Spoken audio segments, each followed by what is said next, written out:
কৃষ্ণ মন্ত্র দান হয়ে গেল, অর্থাৎ গুরু মন্ত্র হয়ে গেল। এবার বিহারী লাল তার গুরুদেবের চরণ ছুঁয়ে প্রণাম করে চলে যাবে কোথায়? বৃন্দাবনে। গুরুদেব, তাহলে আমি আসি। এই বিহারী, একটু দাঁড়া বাবা। কেন গুরুদেব, আবার কি হলো? শোন, তুই যে গুরু মন্ত্র নিলি, তা তুই আমায় দক্ষিণা দিবি না? কি গো মা, গুরু মন্ত্র নিলে দক্ষিণা দিতে হয় তো, তাই দক্ষিণা দিবি না? কিন্তু গুরুদেব, আমার কাছে তো কোনো পয়সা নেই। তুমি তো জানো আমি গরিব মানুষ, আমার বাবা নেই, তাহলে আমি কোথা থেকে পয়সা পাবো? শোনো গুরুদেব, আমি যখন ওই বৃন্দাবনে কৃষ্ণের কাছে চাকরি করে ফিরবো, তখন আমি তোমায় গুরু দক্ষিণা দিয়ে যাব। শোন শোন বাবা বিহারী, আমার কোনো পয়সা করে চাই না। তোর সঙ্গে যখন ওই কৃষ্ণের দেখা হবে, তখন তোর কৃষ্ণের চরণে এই অধম গুরুদেবের নামটা একটু জানিয়ে দিস। তিনি যেন আমার শেষের দিনে ভব সিন্ধু পার করে দেয়। তাহলে গুরুদেব, আমি আসি। এই বলে মা বিহারী লাল চলল কোথায়? বৃন্দাবনে। তাহলে বিহারীর সঙ্গে আমরাও চলুন বৃন্দাবনে যাই, কেমন? একটু সকলে মিলে উলুধ্বনি দিয়ে চলুন।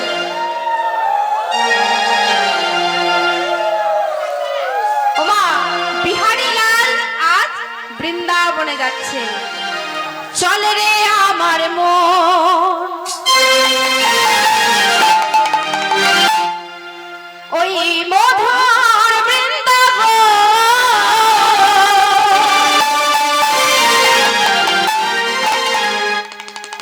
নীল যমুনার ধারে ধারে,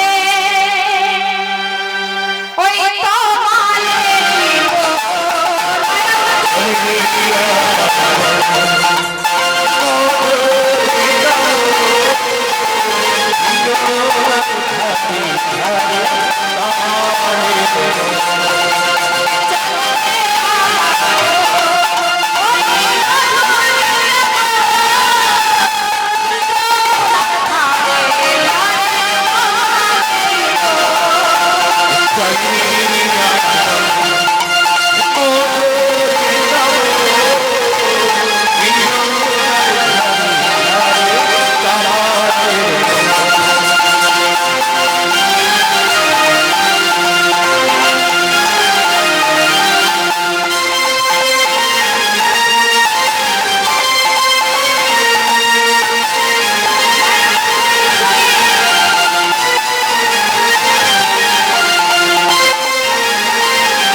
কিন্তু বিহারী লাল জানে না সে বৃন্দাবনে পৌঁছে গেছে বলে। বিহারী লাল জানে না সে বৃন্দাবনে পৌঁছে গেছে, বৃন্দাবনের পথে পথে ঘুরে বেড়াচ্ছে। ঠিক আছে, সে 7 দিন 7 রাত হয়ে গেল, তার পেটে কোনো অন্ন যায়নি। সে ক্ষুধার্ত তৃষ্ণার্ত অবস্থায় একটি গাছতলায় শুয়ে ঘুমিয়ে গেল। মা বিহারী লাল ছোট্ট ছেলে, সে 7 দিন 7 রাত না কিছু খেয়ে সে ক্ষুধার্ত তৃষ্ণার্ত অবস্থায় একটি গাছতলায় গিয়ে ঘুমিয়ে পড়লো, আর চলতে পারে না। ভগবান করুণাময় দয়ার সাগর, তিনি ভক্তের ওই রকম কষ্ট দেখে আর থাকতে পারলেন না। তিনি তখন বৃন্দাবনে নেমে এলেন। বৃন্দাবনে নেমে এলেন ভক্তের কষ্ট দেখে। ওমা, তখন ভগবান কি করলো জানো? একজন দইওয়ালার বেশ ধারণ করলো। সে কাঁধে, ভগবান কি করলো, কাঁধে করে ওই বাঁকেতে দই নিয়ে এলো ওই বিহারী লালের কাছে।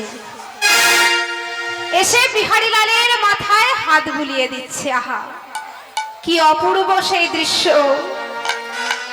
তখন ভগবান দই রূপী বেশি, মানে দই রূপ বেশ নিয়ে যে ভগবান এসেছেন, তিনি এসে তখন ওই বিহারীর মাথায় হাত বুলিয়ে দিচ্ছে। এই ছেলে, কে তুই?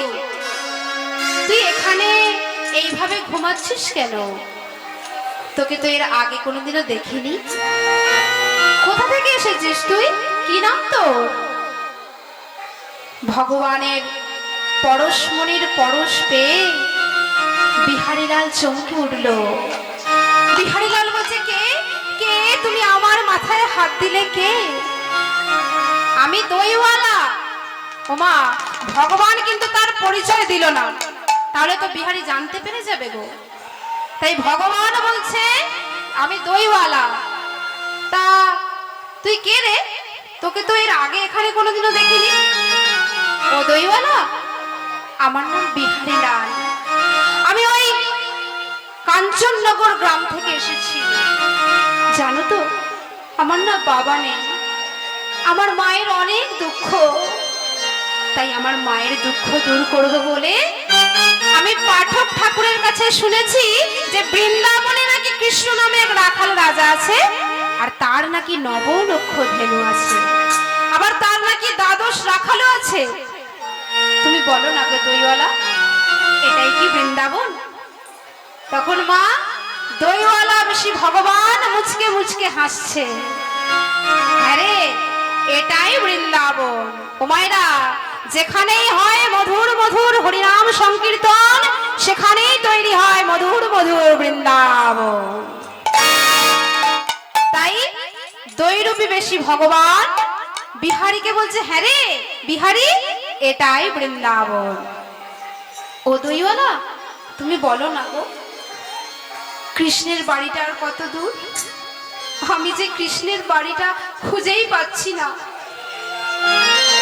মাগো, ভগবান তখন ভক্তের ওই করুণ কথা শুনে মনে মনে একটু কষ্ট পেল, কারণ ভগবান যে ভক্তর কষ্ট দেখতে পারে না গো। ভগবান যে ভক্তকে বড় ভালোবাসে, কারণ ভগবান নিজেই তো বলেছে, ভক্ত আমার গুরু, ভক্ত আমার মাতা পিতা, ভক্ত আমার গুরু। ভক্ত আমার নাম রেখেছে বাঞ্ছা কল্পতরু। তাই দৈরূপী বেশি ভগবান তখন বিহারীকে বলছে, বিহারী শোন, আমি তোকে সব বলবো, কিন্তু তোর মুখ চোখ দেখে মনে হচ্ছে তুই অনেকদিন কিচ্ছু খাসনি। এনে তুই আমার এই দইয়ের ভাণ্ড থেকে একটু দই খা। কিন্তু দইওয়ালা, আমার কাছে তো কোনো পয়সা নেই, আমি তোমার কাছ থেকে দই খেতে পারবো না। শোন, আমি কাউকে ভালোবেসে কিছু দিলে তাকে সেটা নিতেই হয়। শোন, আমায় তুই মনে কর না আমি তোর বন্ধু, তা বন্ধু হয়ে বন্ধুকে একটু দই খাওয়াতে পারবো না? শোন শোন, ওরকম বাদ দে, জেদ বাদ দে, তুই আমার দইয়ের ভাণ্ড থেকে একটু দই খা। আচ্ছা বেশ দইওয়ালা, আমি দই খেতে পারি, আগে তুমি একটু খাও, তারপরে আমি খাবো। ওমা, তখন ভক্ত ভগবানকে খাইয়ে দিল, আর ভগবান ভক্তকে খাইয়ে দিল। কি অপরূপ সেই দৃশ্য! হ্যাঁ, তখন মাগো সেই বিহারীলাল এবং ভগবান দুজনের খাওয়া দাওয়া শেষ হলো। এবার বিহারীলাল বলছে, আচ্ছা দইওয়ালা, তুমি তো আমার নাম জানলে, কিন্তু তোমার নামটা তো বললে না। ভগবান তখন বলছে, আমার অনেক নাম রে, আমাকে যখন যে নামে ভালোবেসে ডাকে আমি তখন তাকে সেই ডাকেই ধরা দিই। শোন, আমার নাম বিপদ ভঞ্জন মধুসূদন। ও, তোমার নাম বিপদ ভঞ্জন? তা বিপদ ভঞ্জন আমায় বলো না গো, কৃষ্ণের বাড়িটা আর কত দূর? তখন মা ভগবান মনে মনে চিন্তা করলো যে বিহারীকে কার বাড়ি পাঠানো যায়। তখন ভগবান মনে মনে ভাবলেন যে এই বৃন্দাবনে বঙ্কুজির একটি মন্দির আছে, আর সেই মন্দিরের যিনি পুরোহিত, সেই পুরোহিতের বাড়িতে বিহারীকে বরণ পাঠিয়ে দিই। ওই পুরোহিতের বাড়িতে অনেকগুলো গরু আছে, ওখানে যদি বিহারীলাল যায় তাহলে ওর মনের ইচ্ছাটা পূর্ণ হবে, ওর গরু চড়ানোর চাকরির যে ইচ্ছাটা সেটা পূর্ণ হবে। তাই আমি বরং ওকে ওখানেই পাঠিয়ে দিই। শোন বিহারী, ওই কিছুটা পথ এগিয়ে যাবি, গিয়ে দেখবি একটি মন্দির আছে, ওটা হলো বঙ্কুজির মন্দির। আর ওই মন্দিরের যিনি পুরোহিত, ওই পুরোহিতের বাড়িতে কৃষ্ণ থাকে। তুমি ঠিক বলছো বিপদ ভঞ্জন, তুমি ঠিক বলছো। হ্যাঁ রে, নে নে তুই আর দেরি করিস না, তুই চল এবার, তুই আয়। তুই যখনই আমাকে ডাকবি আমি তখনই তোর সামনে গিয়ে ধরা দেব। বিপদ ভঞ্জন, তাহলে আমি আসি।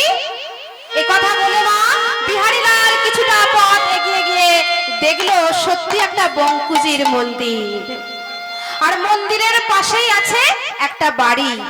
সেই বাড়ির সামনে গিয়ে বিহারীলাল ডাকতে লাগলো, কৃষ্ণ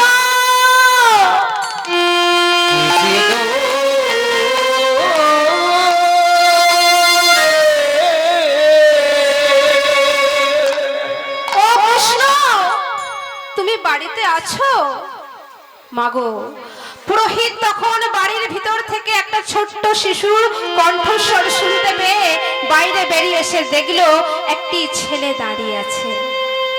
এই ছেলে, তুই কাকে এইভাবে কৃষ্ণ কৃষ্ণ বলে ডাকছিস? আর তোর নাম কি রে? তোকে তো আমি এর আগে এখানে কোনোদিনও দেখিনি, কোথা থেকে এসেছিস?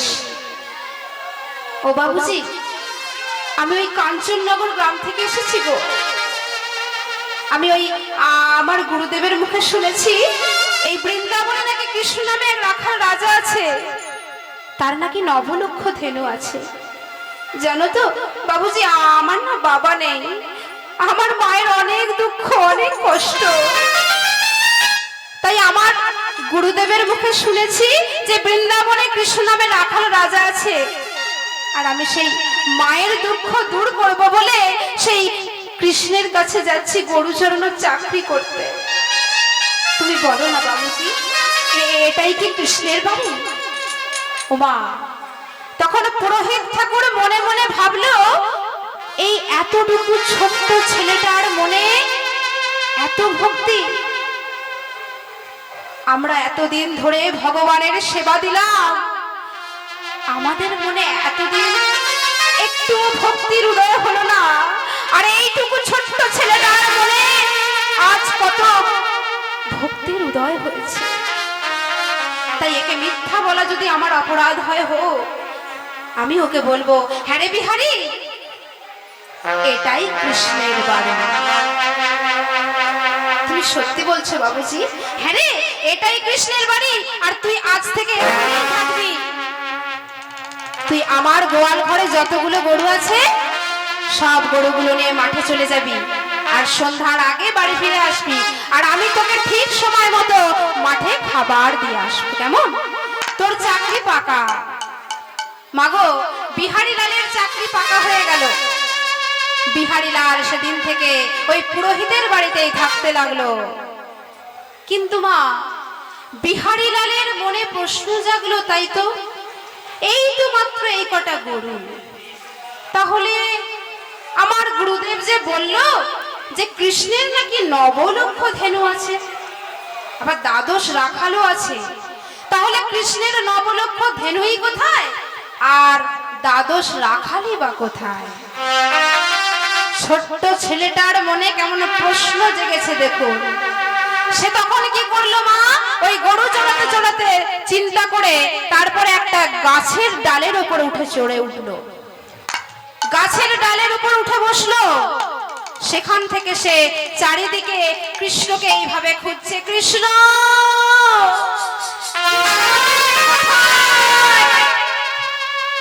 কিন্তু না, কৃষ্ণকে কোথাও দেখতে পেল না। সে কৃষ্ণ কৃষ্ণ করে ডেকে যাচ্ছে, কই আমি তো কৃষ্ণকে দেখতে পাচ্ছি না। ওমা, ভগবান তখন ভক্তের ওই কষ্ট দেখে, ভক্তের ওরকম করুণ অবস্থা দেখে আর থাকতে পারলেন না। তিনি তখন সৃষ্টি করলেন মাঠে নবলক্ষ ধেনু, সৃষ্টি করলেন দ্বাদশ রাখাল। তখন বিহারী লাল দেখতে পেল, ওই তো আমি দেখতে পাচ্ছি নবলক্ষ ধেনু, ওই তো আমি দেখতে পাচ্ছি দ্বাদশ রাখাল, ওই তো তার মানে ওই রাখাল বালকদের মধ্যেই নিশ্চয়ই কৃষ্ণ। বেশ, আমি বরং পরের দিন ওই মাঠেই যাব গরু চড়াতে, তাহলে আমার কৃষ্ণের সাথে দেখা হয়ে যাবে। কিন্তু মা, ঘটনাচক্রে পরের দিন হয়ে গেল একাদশী। আর একাদশীর দিন মন্দিরে নানা রকম কাজে পুরোহিত ব্যস্ত হয়ে গেলেন। তাই এদিকে বিহারী লাল গরু চড়াতে গেছে, কিন্তু পুরোহিত খাবার দিতে যাওয়ার সময় পেল না। বাবা, পুরোহিত খাবার দিতে যাওয়ার সময় পেল না। এদিকে বিহারী লাল ক্ষুধার্ত অবস্থায় আর গরু চড়াতে পারে না। সে ক্ষুধার্ত তৃষ্ণার্ত অবস্থায় একটি গাছতলায় বসে পড়ল। কিন্তু মাগো, ভগবান কি ভক্তের কষ্ট দেখে থাকতে পারে গো? তাই ভগবান কি করলো, ওই পুরোহিতের মা একটি 3 বছরের ছোট্ট ছেলে ছিল, যার নাম ছিল গোবিন্দ। সেই গোবিন্দর বেশ ধারণ করে চলে গেল মাঠেতে বিহারী লালকে খাবার দিতে। ভক্তের কষ্ট তো ভগবান দেখে থাকতে পারে না মা। তাই ভগবান কি করলো, ওই গোবিন্দর রূপ ধারণ করে চলে গেল মাঠে বিহারীকে খাবার দিতে। বিহারী দাদা, ও বিহারী দাদা, এ কি ভাই, তুই এখানে? তোর হাতে ওটা কি? ও বিহারী দাদা, আজকে তো একাদশী, তাই বাবা মন্দিরের নানা কাজে ব্যস্ত হয়ে পড়েছে। তাই বাবা কি করেছে জানো, আমাকে খাবারটা পাঠিয়ে দিল, বললো যা দাদাকে খাইয়ে দিয়া। নাও বিহারী দাদা, তুমি হাতটা ধুয়ে এসো, এসে খাবারটা খেয়ে নাও। এ কি রে ভাই, তুই এতটুকু ছোট ছেলে, তার উপর তোর গায়ে এত অলংকার, পথে যদি তোর কোনো বিপদ হতো তাহলে আমি বাবুজিকে গিয়ে কি উত্তর দিতাম বল? না ভাই, তুই একা একা এতটা পথ এসে ঠিক করিসনি। ও আমার কিছু হবে না দাদা, তুমি এক কাজ করো, তুমি হাতটা ধুয়ে এসো, চলো আমরা দুজনে খাবারটা খেয়ে নিই। মাগো, বিহারী তখন হাত মুখ ধুয়ে এসে বললো, এনে ভাই তুই আগে একটু খা, তারপরে আমি খাবো। দেখুন মা, অজান্তেই কিন্তু ভগবানকে সেবা দেওয়া হয়ে যাচ্ছে বিহারী, তাই না? না, আমরা কত কিছু ডালা সাজিয়ে ভগবানকে নিবেদন করি, কত কিছু অন্ন সাজিয়ে, কিন্তু এদিকে দেখুন বিহারী কিন্তু অজান্তেই ভগবানকে আগে সেবা করিয়ে দিচ্ছে, তারপরে কিন্তু সেবা করছে, তাই না মা? তাহলে এটাই হলো ভগবানের লীলা। মাগো, তখন দুই ভাইয়ের খাওয়া মিটলো, কিন্তু বিহারী লাল তখনও জানতে পারলো না যে ভগবান ওই গোবিন্দ রূপ ধারণ করে এসেছে, মানে বাবুজির ছেলের রূপ ধারণ করে এসেছে বলে। এদিকে ভগবান মানে গোবিন্দ ঋষি ভগবান মনে মনে ভাবছে, এবার তো আমাকে এখান থেকে চলে যেতে হবে, নইলে তো বিহারী আমাকে ধরে ফেলবে। মাগো, তখন বিহারী লালকে বলছে, দাদা আমি এবার যাই। ভাই, তোর গায়ে এত অলংকার, তুই একা একা বাড়ি ফিরবি, পথে যদি তোর কোনো বিপদ হয়, তুই তার থেকে এক কাজ কর, তোর গায়ের অলংকার গুলো আমায় তুই দিয়ে যা। আমি যখন বাড়ি ফিরে যাব, আমি তখন বাবুজির হাতে গিয়ে তুলে দেবো, কেমন? তখন মা ওই গোবিন্দ কি করলো, সমস্ত অলংকার গুলো খুলে বিহারীর হাতে দিয়ে দিল। এদিকে সন্ধ্যা হয়ে এসেছে। বিহারীলাল গরুগুলো নিয়ে বাড়ি ফিরে এসে প্রচন্ড রেগে গেল। ও বাবুজি, বাবুজি, কোথায় তুমি? এই রে, আমার ছেলেটা আজকে এত রেগে গেছে কেন? আচ্ছা, আজ আমি ছেলেটাকে খেতে দিতে যেতে পাইনি, তাই তো? আহারে, ছেলেটার আমার না জানি কতই খিদে পেয়েছে। আজ ছিল একাদশী, কেন রেগে যাব না তুমি বলো বাবুজি? আজ সারাদিন আমি মাঠে গরু চড়িয়েছি, আর তুমি আমাকে খাবারটাও দিতে যাওনি। তুমি কি না ওই ছোট্ট ছেলেটা, আমার ভাইটাকে তুমি খাবার দিয়ে পাঠিয়েছো? না বাবুজি, এটা তুমি ঠিক করোনি। ওর গায়ে এত অলংকার, পথে যদি ওর কোনো বিপদ হতো, তাহলে আমি তোমায় কি উত্তর দিতাম বলো? কি কি বললি? এই গোবিন্দ, তুই আজকে দাদাকে খাবার দিতে গেছিলিস? ওই বাবা, আমি যাইনি তো। কিরে ভাই, তুই আমাকে খাবার দিতে যাসনি? তাহলে এই অলংকার গুলো কার? মাগো, তখন ওই পুরোহিতের আর বুঝতে বাকি রইল না যে কোন গোবিন্দ গেছিল বিহারীলালকে খাবার দিতে।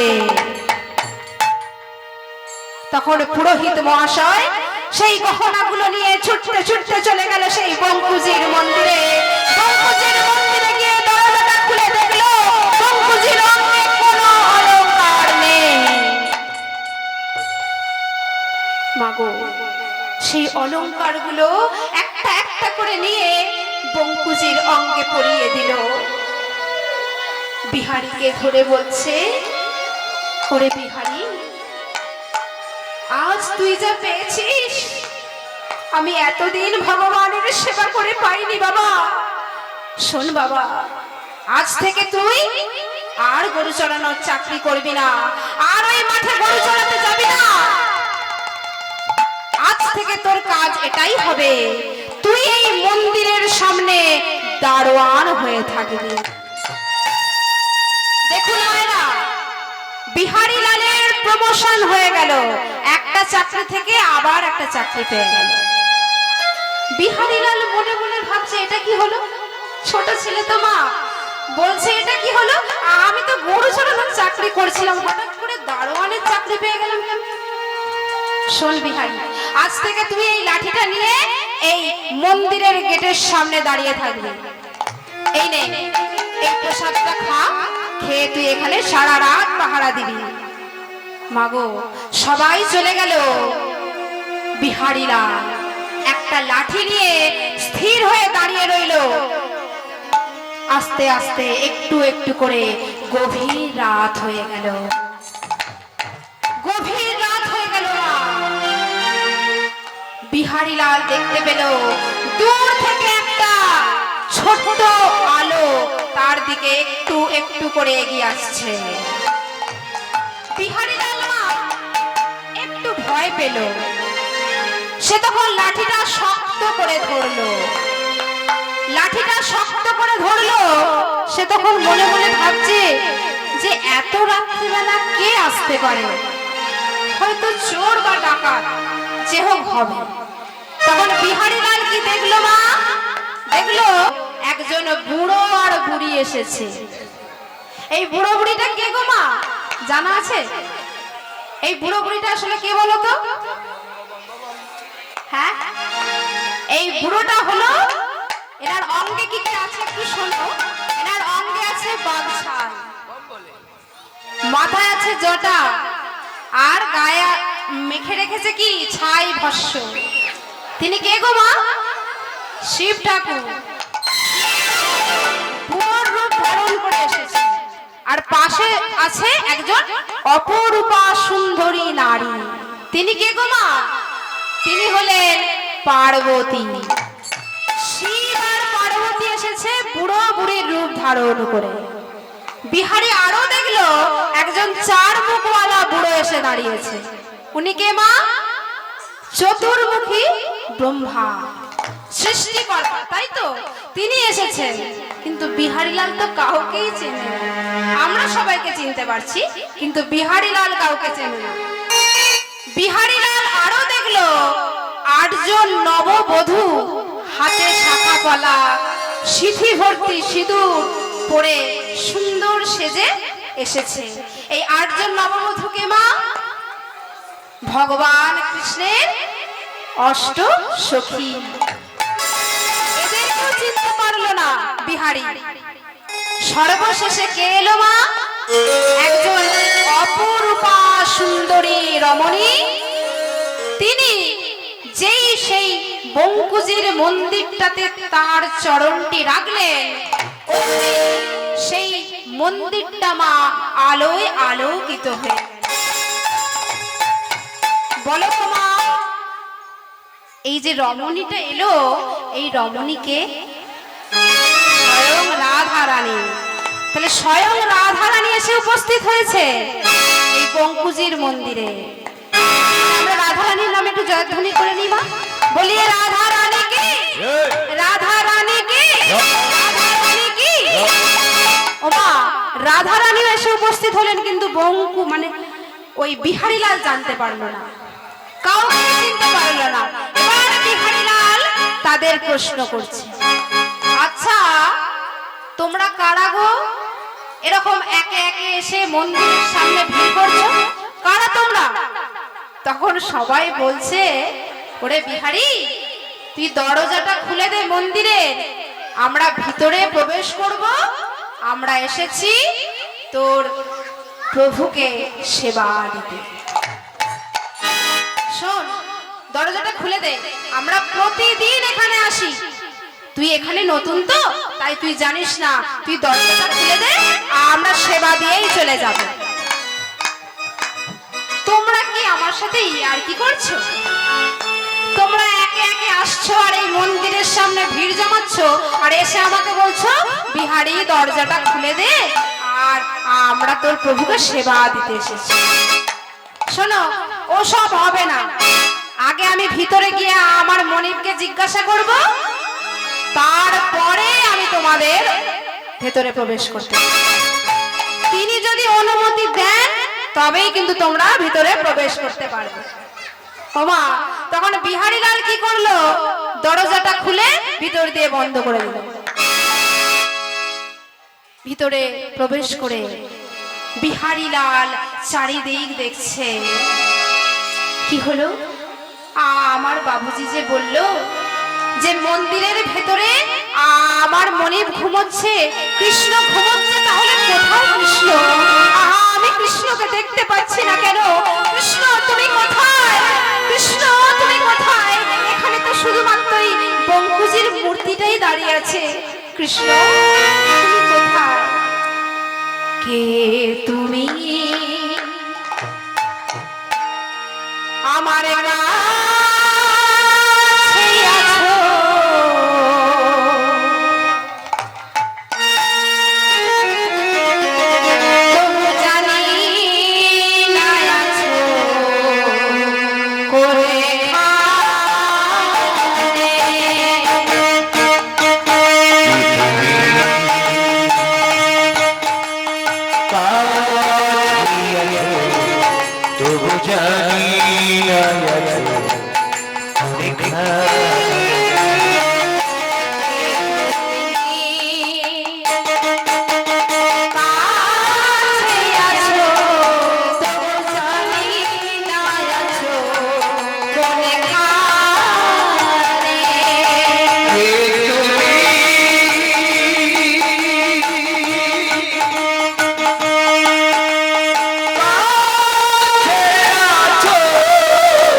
তাই তো, কৃষ্ণ কোথায় গেল? কৃষ্ণ, কৃষ্ণ তুমি কোথায়? আমি তোমায় দেখতে পাচ্ছি না। তখন মা ওই বঙ্কুজির মূর্তিটা থেকে ভগবান তার নিজের স্বরূপ ধারণ করে বিহারী লালের পিছন দিকে এসে দাঁড়িয়ে দাঁড়িয়ে মুচকে মুচকে হাসছে। বিহারী, বিহারী, কে কে আমায় বিহারী বিহারী বলে ডাকে? কে কে তুমি? দেখতো বিহারী ভাই আমার, আমায় চিনতে পারছিস কিনা? কে কে তুমি? তুমি এই মন্দিরের ভেতরে প্রবেশ করলে কিভাবে? আমি তো দরজা বন্ধ করে দিয়েছিলাম। দেখতো বিহারী, আমায় চিনতে পারছিস কিনা ভাই? আমি তো তোমায় ঠিক চিনতে পারলাম না, কিন্তু তোমাকে দেখতে ঠিক ওই মূর্তিটার মতো, হুবহু ওই মূর্তিটার মতো তোমায় দেখতে। তখন মা বিহারী লাল বুঝতে পারলো, একবার ওই বঙ্কুজের মূর্তিটার দিকে দেখছে আর একবার ওই ভগবানের দিকে দেখছে। বিহারী লাল তখন বুঝতে পারলো যে কৃষ্ণ আসলে কেউ নয়, কৃষ্ণ হলেন স্বয়ং ভগবান। ওরে কৃষ্ণ রে,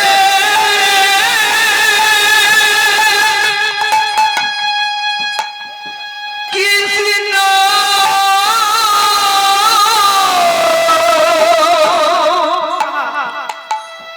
কৃষ্ণ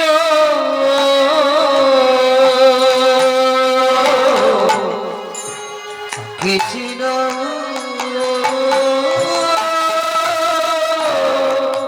রে।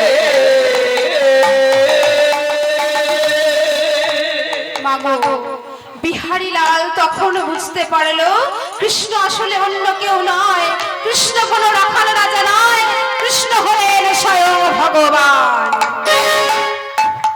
কিরে বিহারী, এবার আমায় চিনতে পেরেছিস? তুমি ভগবান? তাহলে তুমি যদি ভগবান হবে, তুমি তাহলে আমায় আগে কেন দেখা দাওনি? তুমি আমায় আগে কেন দেখা দাওনি প্রভু? দেখুন মা, আজ বিহারী লালের জীবন ধন্য হয়ে গেল। 84 লক্ষ জনে ভ্রমণ করে আমরা এই জগৎ সংসারে এসেছি।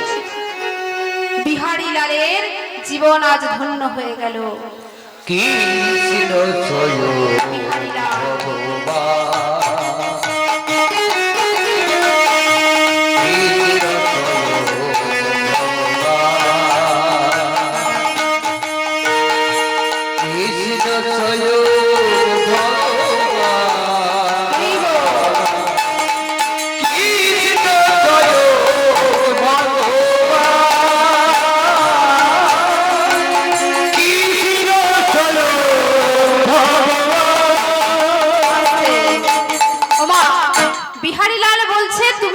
ভগবানই হবে, তাহলে আমাকে আগে কেন দেখা দাওনি? তখন ভগবান বলছে, বিহারী, আমি তোকে অনেকবার তোকে অনেক ভাবেই দেখা দিয়েছি, কিন্তু তুই আমায় চিনতে পারিসনি ভাই, তুই আমাকে চিনতে পারিসনি। আমি তোকে অনেকবার দেখা দিয়েছি। শোন বিহারী, তুই দরজাটা খুলে দে, ওদেরকে ভিতরে প্রবেশ করতে দে। কিন্তু বন্ধু, ওরা যে একে একে এসে বলছে যে ওরা নাকি তোমাকে সেবা দিতে এসেছে, তা ওরা কারা গো? শোন, প্রথমে যে বুড়ো বুড়ি এলো, তুই যাকে বুড়ো বুড়ি বললি, ওনারা হলেন স্বয়ং শিব আর পার্বতী। আর ওই 4 মুখওয়ালা যে বুড়ো বললি, উনি হলেন সৃষ্টিকর্তা ব্রহ্মা। আর ওই যে 8 জন নববধূ এলো, ওরা হলো আমার অষ্টসখী। আমি যখন রাধারানীকে নিয়ে রাস মঞ্চে লীলা করি, তখন ওই অষ্টসখী আমায় ঘিরে নৃত্য করে। আর শেষে যে সুন্দরী রমণীকে দেখলি, উনি হলেন স্বয়ং রাধারানী। ওই রাধারানীকে নিয়েই আমি লীলা করি। শোন, তুই দরজাটা খুলে দে, আর দেরি করিস না ভাই, ওরা যে অপেক্ষা করছে। আচ্ছা, আস্তে বন্ধু, আমি দরজাটা খুলে দিতে পারি, কিন্তু একটা শর্তে। কি শর্ত বিহারী? তা তুমি যে লীলা করবে, রাসমঞ্চ যে লীলা করবে, আমাকেও সেটা দর্শন করতে দিতে হবে। কি না বিহারী, এটা হতে পারে না। তুই ওই লীলা দর্শন করতে পারিস না, এটা কোনোদিনই সম্ভব নয়। কেন সম্ভব নয়? তুমি যদি না আমায় লীলা দেখতে দাও, আমিও তবে কিন্তু ওদের ভিতরে প্রবেশ করতে দেব না। দেখুন মা কেমন জেদ ধরলো এবার বিহারী। আচ্ছা বেশ, তুই দরজাটা খুলে দে, আমি তোকে অনুমতি দিলাম, তুইও লীলা দর্শন করবি, কেমন? ওমা, তখন বিহারী কি করলো? দরজাটা খুলে দিল, দেব দেবীগণরা একে একে প্রবেশ করলো এবং তারা ভিতরে ওই ভগবান কৃষ্ণ রাধারানীকে নিয়ে রাসমঞ্চে লীলা করতে লাগলো, আর অষ্টসখী মিলে নৃত্য করতে লাগলো এবং দেব দেবীগণ সেটা দর্শন করতে লাগলো, সাথে বিহারীরাও দর্শন করছে। তখন ভগবান বিহারীকে বলছে, ওরে বিহারী, তা তুই যে আজকে আমায় তোর কাছে পেলি, তা তুই আমার কাছে কিছু চাইবি না? হ্যাঁ, আমি তোমার কাছে আর চাইবো তো? আমি চাইবো সেই আমার মায়ের জন্য, আমার সেই দুঃখিনী মায়ের জন্য আমি তোমার কাছে আজকে চাইবো যে তুমি তার শেষের দিনে তারা ভবসিন্ধু পার করে দিও। আর চাইবো আমার সেই গুরুদেবের জন্য, সেই গুরুদেবের কৃপায় আমি তোমার দর্শন পেলাম। শোনো শোনো বন্ধু, আমি তোমার কাছে এইটুকুই চাইবো, তোমার কাছে আর আমার কিছু চাওয়ার নেই।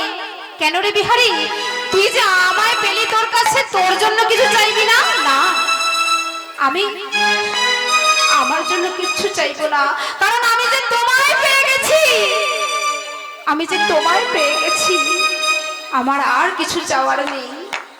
ওমা, তখন ভগবান বলছে বিহারীকে, শোন বিহারী, তুই আমার কাছে কিছু চাস বা না চাস, কিন্তু আমি তোকে দিতে চাই। আজ থেকে এই মন্দিরের নাম হবে বঙ্কু বিহারী লালের মন্দির। ওমা, ভক্ত আর ভগবানের মিলন হলো, ভক্ত আর ভগবানের